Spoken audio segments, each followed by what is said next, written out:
안녕하세요. 노후이 미덕입니다. 오늘도 여러분의 소중한 시간을 함께 해주셔서 진심으로 감사드립니다. 혹시 여러분은 이런 생각을 해보신 적 있으신가요? 나는 지금 이 집에서 죽을 때까지 살 거야. 아마 대부분의 분들이 한 번쯤은 이런 마음을 가져보셨을 겁니다. 저 역시 그랬거든요. 그런데 말입니다. 지금 이 순간 여러분께 충격적인 사실 하나를 알려드려야겠습니다. 60대가 넘으면 10명 중 무려 8명이 어쩔 수 없이 이사를 하게 됩니다. 이건 통계가 말해주는 냉혹한 현실입니다. 더 놀라운 건 뭘까요? 그 8명 중 대부분이 준비되지 않은 이사를 하게 된다는 점입니다. 갑자기 몸이 말을 안 듣거나 사랑하는 배우자와 이별하게 되거나 자녀들과의 관계가 꼬이거나 어느 날 갑자기 정말 아무 준비도 없이 이사를 결정해야 하는 순간이 찾아옵니다. 그때 비로소 깨닫게 되죠. 아, 내가 선택한 이사가 아니라 떠밀은 이사구나. 그리고 뼈저리게 후회합니다. 그땐 왜 몰랐을까? 왜 미리 준비해 놓지 않았을까? 여러분, 지금 이 영상을 보고 계신 것만으로도 여러분은 이미 현명한 선택을 하고 계신 겁니다. 왜냐하면 오늘 제가 말씀드릴 내용은 앞으로의 10년, 20년을 불안해서 살 것인지 아니면 평온하게 살 것인지를 결정하는 기준이기 때문입니다. 이건 단순히 집에 대한 이야기가 아닙니다. 여러분의 인생 후반부 전체의 품질을 결정하는 이야기입니다. 오늘 이 영상 하나가 여러분의 노후를 완전히 바꿀 수 있습니다. 만약 이 영상이 도움이 되신다면 구독과 좋아요 버튼을 꾹 눌러주세요. 여러분의 응원이 더 좋은 콘텐츠를 만드는 원동력이 됩니다. 그럼 지금부터 절대 놓치면 안 되는 이야기를 시작하겠습니다. 제가 왜 이렇게 절박하게 말씀드리는지 아시나요? 실제로 제 주변에서 일어난 일들을 너무 많이 봤기 때문입니다. 김 씨 어르신의 이야기를 들려드릴게요.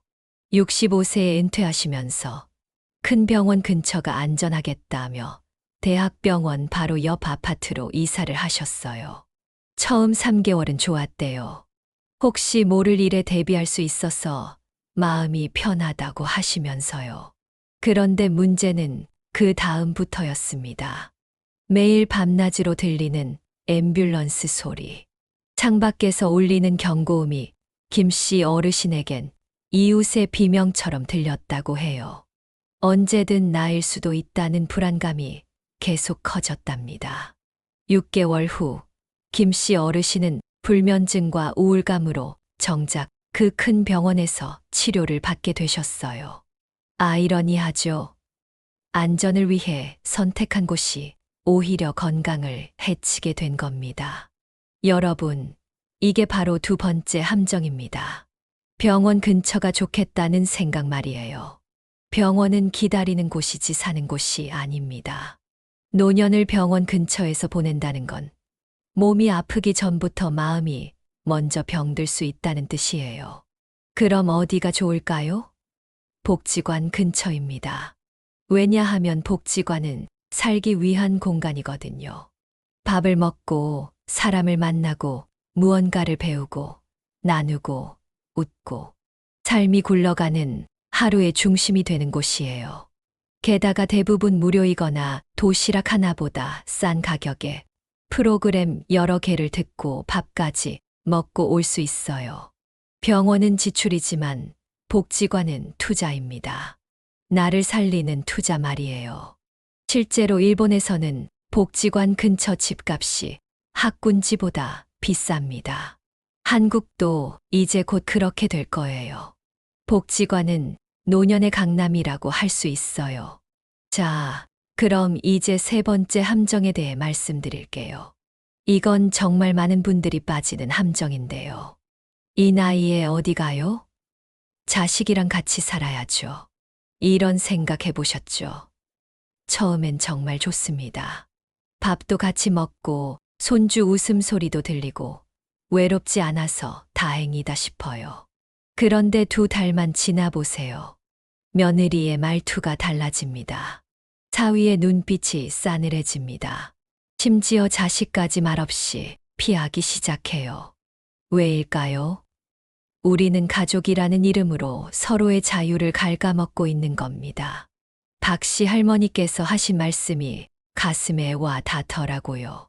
며느리가 처음엔 어머니 오셔서 좋아요라고 했는데, 1달 후엔 어머니, 오늘은 집에 계세요로 바뀌고, 2달 후엔 아예 말을 안 하더라고요. 자녀 입장에서는 집에 부모가 항상 있다는 건 눈치라는 이름의 족쇄예요. 부모 입장에서는 멀쩡하던 내 집에서 숙식 제공자로 전락하는 기분이 들고요. 그래서 가장 좋은 거리는 엘리베이터 안 타도 되는 거리입니다. 같은 아파트 다른 동 또는 걸어서 5분 이내. 도움이 필요할 땐 바로 달려갈 수 있지만 각자의 삶은 완전히 독립된 거리. 가까우면서도 간섭하지 않는 거리. 그게 진짜 가족을 지키는 거리입니다. 한 어르신이 이런 말씀을 하셨어요. 멀리 살면 그리워하고 가까이 살면 미워해요. 딱 적당한 거리에서 서로 보고 싶을 때만 보는 게 최고예요. 이제 많은 분들이 로망을 갖고 계신 전원주택에 대해 말씀드려야겠어요. 이건 정말 조심스러운 부분이에요. 은퇴 후 전원주택을 꿈꾸시는 분들 정말 많으시죠? 앞에는 산, 뒤에는 텃밭, 아침에는 새소리, 저녁에는 고기 구워 먹고. 상상만 해도 좋으시죠? 하지만 현실은 다릅니다. 이정우 어르신의 이야기를 들려드릴게요. 67세의 경기도 한적한 곳에 전원주택을 지으셨어요. 드디어 내가 꿈꾸던 삶을 살 수 있겠다고 하시면서요. 첫 해봄, 잡초와의 전쟁이 시작됐습니다. 제초제를 쳐도 비만 오면 다시 자라나는 잡초들. 여름에는 모기와 벌레에 시달리고, 가을에는 매일 낙엽 치우기, 겨울에는 눈 치우다가 넘어져서 응급실에 실려가셨어요. 이건 살기가 아니라 버티기였습니다. 게다가 가장 큰 문제는 고립이었어요. 마트, 병원, 약국이 모두 차로 30분. 그나마 자식들이 오기도 어려웠고요. 사람 소리 하나 없는 집에서 갑자기 몸이 안 좋아져도 도와줄 사람이 없었어요. 1년 만에 서울로 다시 돌아오신 이정우 어르신이 하신 말씀. 여긴 경치가 예쁜 감옥이야. 나는 사람 소리가 그리웠어. 노후는 경치보다 사람이 먼저입니다. 흙냄새보다 이웃의 말소리가 먼저예요. 혼자가 편할 것 같지만 외로움은 그 어떤 통증보다 빠르게 몸을 망가뜨립니다. 실제로 고립된 환경에서 사는 노인들의 치매 발병률이 3배 이상 높다는 연구 결과도 있어요. 그럼 이제 정말 중요한 이야기를 해드릴게요. 공원이 곧 약국이라는 말 들어보셨나요? 이 동네는 집값이 왜 이렇게 비싸냐고 물으면 공인중개사들이 가장 먼저 하는 말이 여기 공원 가까워요입니다. 그 말은 곧 여기 오래 살기 좋아요 라는 뜻이에요. 여러분, 나이 들수록 약국 가까이보다 산책로 가까이 사는 게 훨씬 중요합니다. 심장병, 혈압, 당뇨, 우울증, 불면증. 이 모든 걸 예방하는 단 하나의 방법이 걷기거든요. 그런데 운동 좀 해야지 하면서도 안 되는 이유가 뭘까요? 집 근처에 마땅히 걸을 만한 곳이 없어서 그래요.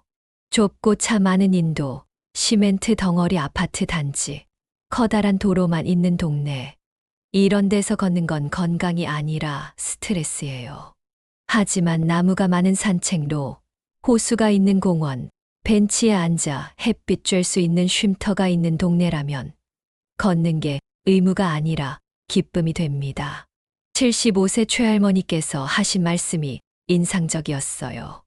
아침에 공원 나가서 걷다 보면 아는 분들 만나서 안부도 묻고 꽃도 보고 새소리도 들으니까 하루가 시작되는 느낌이에요. 집에만 있으면 하루가 그냥 지나가 버리는데 말이에요. 걸을 수 있다는 건 곧 내가 아직 세상과 연결되어 있다는 뜻입니다.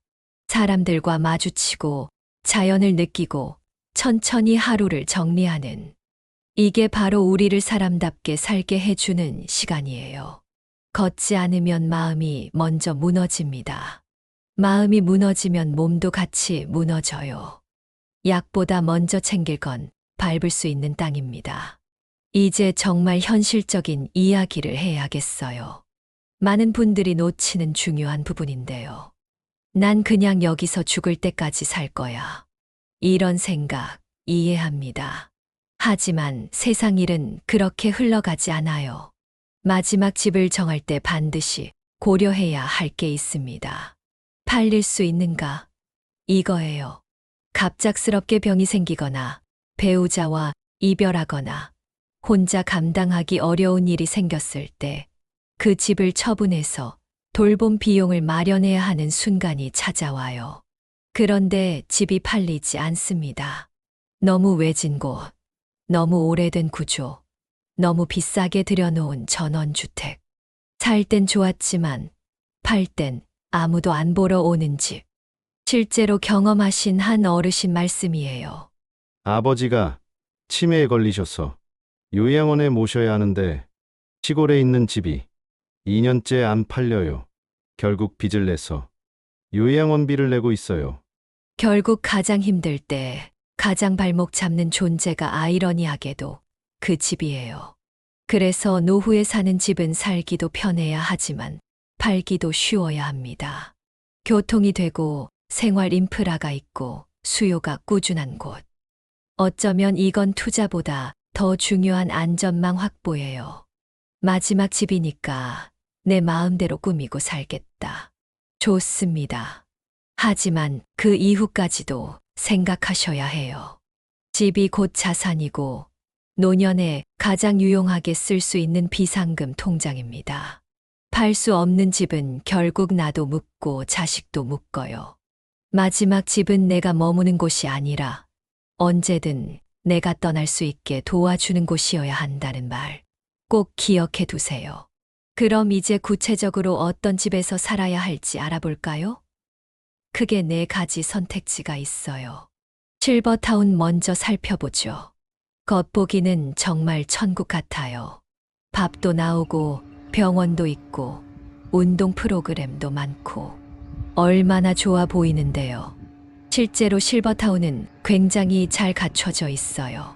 입구에는 경비, 안에는 간호사, 아침 저녁 챙겨주는 직원까지. 하지만 그 모든 편안함이 당신의 마음까지 채워주지는 못해요. 왜냐고요? 거기는 젊은이도, 아이도, 다양성도 없는 단일 세대 공간이거든요. 매일 같은 사람과 같은 식사를 하고, 대화 주제는 혈압, 병원, 약 이야기. 3개월이 지나면 스스로에게 묻게 됩니다. 나 지금 사는 건가? 아니면 그냥 버티고 있는 건가? 실제로 실버타운을 나오는 사람들이 하는 말이에요. 시설은 호텔인데 마음은 감옥 같았어요. 하루하루가 정해진 대로 돌아가니 사람이 메말라요. 전원주택은 어떨까요? 낭만은 첫 알까지예요. 그 다음은 노동이에요. 아까 말씀드린 대로 잡초, 벌레, 낙엽, 눈. 이건 살기가 아니라 버티기죠. 가장 큰 문제는 고립이에요. 마트, 병원, 약국이 모두 차로 30분. 자식들이 오기도 어렵고 사람 소리 하나 없는 집에서 갑자기 몸이 안 좋아져도 도와줄 사람이 없어요. 그럼 아파트는 어떨까요? 문제점도 있지만 결국 가장 실패 확률이 낮은 선택이에요. 왜 많은 분들이 다시 아파트로 돌아올까요? 답은 간단해요. 아파트는 가장 적은 위험, 가장 높은 안정성을 가진 구조이거든요. 병원, 마트, 복지관, 약국 모두 걸어서 10분. 외롭지 않음, 위급시 도와줄 이웃이 있음. 안전관리실, 경비, CCTV 등 시스템 확보. 유지비 생각보다 적고 관리도 깔끔하게 됨. 커뮤니티, 노년층을 위한 문화센터, 동호회 등 운영 활발. 이건 단순한 편리함이 아니에요. 삶이 무너지지 않도록 받쳐주는 기본 인프라예요. 특히 요즘 새로 지어지는 아파트 단지는 경로당, 복지관, 병원, 어린이집까지 한꺼번에 갖춘 작은 도시가 되어가고 있어요. 그래서 아파트는 불만은 있어도 망한 선택은 아니에요. 최근에는 중소도시의 도심 속 전원형 아파트가 뜨고 있어요. 도심 한가운데 있으면서도 공원이 있고 자연이 있는 단지. 예를 들어 전주 에코시티, 원주 기업도시, 세종시 도시명단지, 나주 혁신도시, 파주 운정지구. 이런 곳들은 대체로 공원, 산책로, 호수 같은 자연 경관과 병원, 복지관, 쇼핑, 교통 인프라까지 다 갖추고 있어요. 게다가 서울보다 집값도 훨씬 낮고요. 은퇴 이후 제2의 인생을 고려하시는 분들께 이런 중소도시형 전원형 아파트는 현실적이면서도 이상적인 해답이 될 수 있어요. 마지막으로 여러분의 상황에 맞는 구체적인 조언을 드릴게요. 경제적으로 여유가 없다면 복지관 근처 아파트가 무조건 1순위예요. 그곳에는 돈이 안 드는 서비스가 몰려 있거든요. 양질의 식사, 교육, 운동, 심리상담, 심지어 문화활동까지. 복지관은 무료 종합센터예요. 건강에 불안이 있다면 도보 10분 거리의 병원, 엘리베이터 있는 집을 보세요. 무릎이 안 좋거나 만성질환이 있다면 1층 혹은 반드시 엘리베이터가 있는 곳을 찾으셔야 해요. 외로움이 걱정된다면 단지 내 경로당, 문화센터, 주민 모임이 활발한 아파트를 찾으세요. 사람은 외로워지면 생각이 많아지고 생각이 많아지면 몸이 아파요. 아직 활동적인 성격이라면 도시명 신축 단지 혹은 중소도시 복합 단지를 보세요. 마트, 백화점, 도서관, 지하철이 다 붙어 있는 곳. 나이 들었다고 조용히 물러날 필요 없어요. 진짜 마지막 집을 고민 중이라면 팔기 쉬운 집, 그리고 돌봄을 받을 수 있는 지역을 보세요. 80세 이후를 대비하셔야 해요. 특히 1인 가구의 경우 60대 이상 인구 중 25%가 혼자 살고 70대 이상에서는 3명 중 1명이 1인 가구예요. 혼자 살지만 혼자가 아닌 구조를 만드셔야 해요. 노후의 집은 단순히 잠자는 곳이 아니에요. 그건 내가 나답게 살 수 있게 해주는 마지막 무대예요. 여러분이 지금 이 영상을 보고 계시다면 이미 반은 성공하신 거예요. 이제는 행동하는 준비만 남았어요. 당장 이사를 가지 않아도 괜찮아요. 하지만 오늘부터는 내가 어떤 노년을 살고 싶은지 그 그림을 머릿속에 그려보세요. 그림이 선명할수록 우리의 인생은 덜 흔들려요. 준비된 사람에게는 기회가 오고 준비되지 않은 사람에게는 위기가 와요. 집의 조건보다 더 중요한 게 하나 있어요. 바로 그 집에서 누구와 어떻게 사느냐예요. 노년은 누구랑 사느냐보다 어떤 일상을 쌓느냐가 더 중요해요. 그리고 그 일상은 오늘 당신이 만든 하나의 작은 관계에서부터 시작돼요. 노후를 준비하는 일은 집을 고르는 일이 아니라 삶의 무대를 고르는 일이에요. 그 무대가 좁아도 따뜻하고 조용해도 외롭지 않으며 언제든 나를 다시 시작하게 해주는 곳이라면 그곳이야말로 진짜 좋은 집이에요. 그 집이 복지관 옆 작은 아파트일 수도 있고 산책로가 가까운 단지일 수도 있어요. 중요한 건 남들이 뭐라 하든 내 삶을 가장 나답게 살 수 있는 곳을 지금부터 천천히 그러나 분명하게 준비하시는 거예요.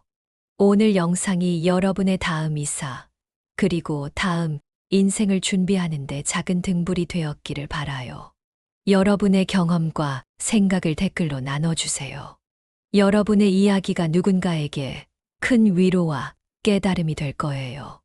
오늘도 끝까지 시청해주신 여러분께 깊은 감사를 드려요. 이 영상이 도움이 되셨다면 소중한 분들께 공유해 주시고 구독과 좋아요로 저를 응원해 주세요. 여러분과의 소중한 연결이 저에게 큰 힘이 됩니다. 오늘도 여러분의 행복을 빕니다.